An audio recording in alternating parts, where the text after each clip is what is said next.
If any Gladiator needs and deserves a V8, it's the Mojave. I'll include a link to the Doug Smith Jeep's website in the description down below. They're providing us with this Gladiator. If you have any questions, if you need any help, just ask for Brad. I'll also include a link to my car buying guide. Let's get into it.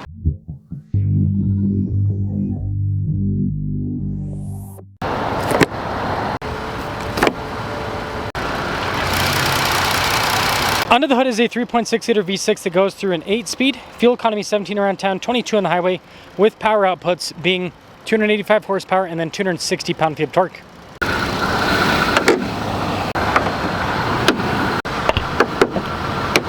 Now Jeep is pretty silly for not offering a V8, but if you yourself don't want to be silly, make sure you subscribe. The Mojave does come with that hood scoop, which looks pretty cool. This also has all of the LED lights, turn signal indicators, daytime running lights, all of that. 7-slot grille, orange on the recovery points to signify it's the Mojave.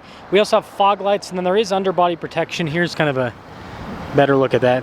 Definitely has a distinctive appearance. Whenever I see one of these on the road, I'm like, ooh, it's cool looking. 285 by 70 by 17, so just under a 33-inch tall tire with the Mojave. Now, a big part of the Mojave is the Fox shocks that are specific to this package. It's the only Jeep at this point that actually has Fox shocks from the factory still. And then you do have a solid front axle. Mojave on the side, you've got your desert rated badge, and then Jeep Gladiator down below, rock rail protection too. This is body and frame, solid axle front and rear, and then you have the unpainted hardtop.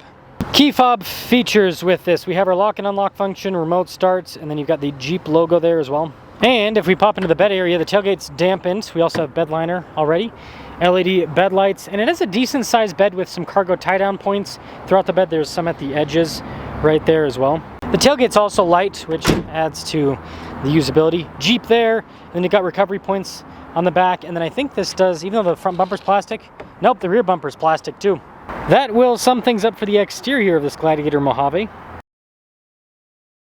This week's giveaway is perfect for classic muscle car lovers because we have a Cuda and a Roadrunner.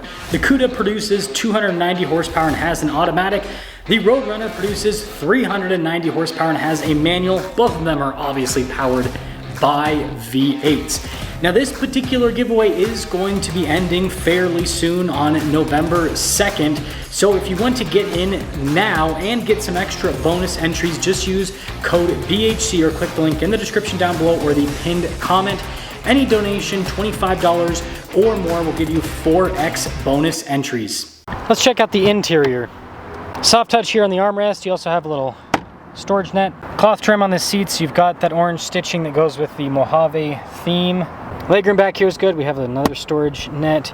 Some vents in the rear. We have window controls here in the back. A full power outlet to some USB ports. And then of course the box design. Good headroom. And then there is a sliding window in the back. It's manual. Keyless entry for up front. And let's check it out. Blind spot monitoring with the mirrors. You've got some soft touch here on the door panel. Another little storage net. And then for the payload, it's 1,037 pounds. Mojave there on the seat. More of that orange stitching, and then the seats are manual with the adjustments. Soft touch all around the steering wheel. You've got kind of like gray stitching. Radio controls on the back of the steering wheel. Cruise control on the front face with adaptive cruise control. Controls for the center stack there as well. Just regular stocks on the back. Mostly analog gauge cluster, but you do have some digital elements for like the drive line, and then also that screen which you can use to see different bits of info. I mean, this is very, very in-depth in terms of what it shows. Backup camera in reverse. There's also a zoom feature. Let's try that again. There you go. And then as for the rest of the screen, shortcut bar there on the side. This does have dual zone climate heated seats as well. And I mean, response time to the screen, it's decent. I own one of these. It does take a second for some of the tabs. It can get a little bit frustrating. Physical buttons for the radio and the climate, the heated seats. There's even your off-road cruise control button. A little tab for some USBs. And we've got 4 window controls, 12 volt down below too. 4 auxiliary switches, off-road plus. But no sway bar disconnect and just a rear locker. Part-time four-wheel drive system with a 2-speed transfer case. Got the nice little shifter to put it into gear. Parking brake here, some cup holders, center console. Got a USB port inside. I do like the trim here on the top. So have the nice grab handle there and then more of that kind of orange stitching. Of course it's a Jeep, so you can take off the hardtop with some latches for the front portion. $58,755 is the total MSRP, and so let's see how this performs. Mojave, or if if someone has lived in Utah their whole life, they'll look at this and go, Mojave? What is that? Oh, I love this place. I love it. There's some other, I mean, like here's another one. Instead of tortilla, it's tortilla. I've also heard that here in Utah. It's great. It's a great place. Gonna do a little bit of a different driving route. Rush hour traffic this time of day, so just gonna have to deal with that as best as we can. Man, that is smooth.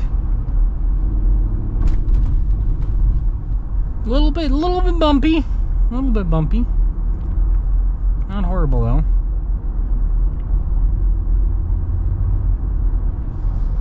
Yeah, I will say it's crazy how much different this drives from my Wrangler with the AEV shocks.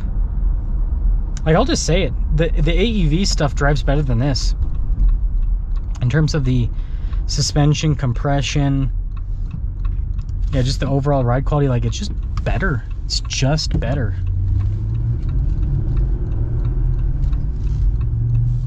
Wait for Mr. U-Haul to pop out.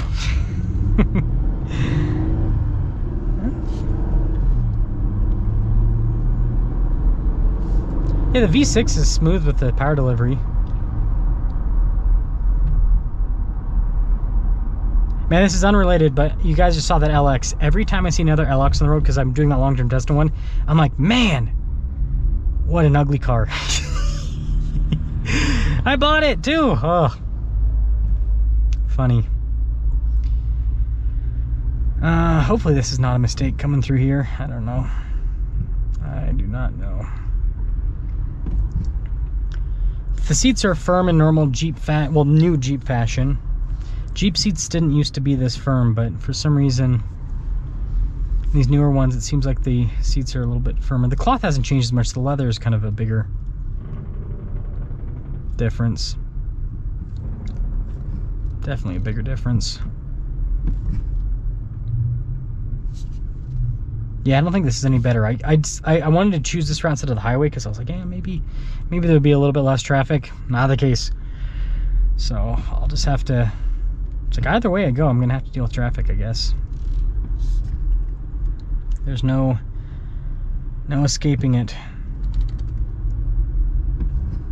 Oh man, it even slows up there. This is bad. What do we do? What do we do? At least we can like feel the torque for 2.5 seconds. Maybe I should have just popped back up that road. Ugh. Yeah, this ain't looking good for us, folks. I've driven this before. Sorry, I wasn't expecting this.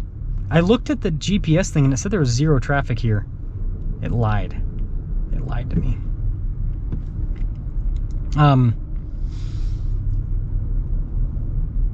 The Mojave, I don't know, I don't think it's worth it. I think the Rubicon drives better on road.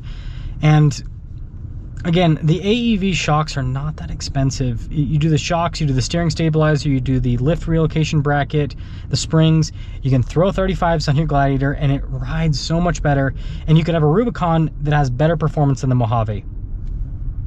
So I think this package is cool. Again, the affordability is great, but it, you know, from people I've talked to, I've kind of discovered that this was just thrown together very quickly, this Mojave package. So